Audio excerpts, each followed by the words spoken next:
For me, one of the biggest advantages of 29-inch wheel bikes is climbing. At least half of every ride that you do is probably going to be climbing. It's not necessarily about the footprint size where the tyre contact patch is, because it's quite minimal, and a bigger tyre on a 26 arguably could be the same as a slimmer tyre with a 29. Big ones.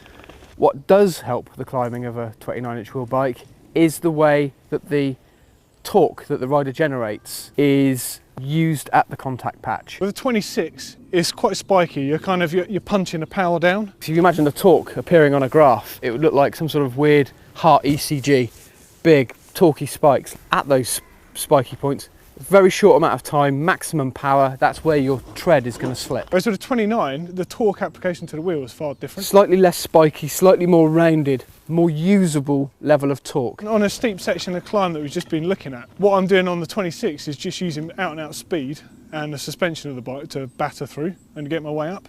But as you can see, I'm struggling at the very top and only just managing to get over it. And you can see this when Justin's riding this with the hardtail version. He's got to really pick his line. On a 26, he's got to find the grip and hunt around for it.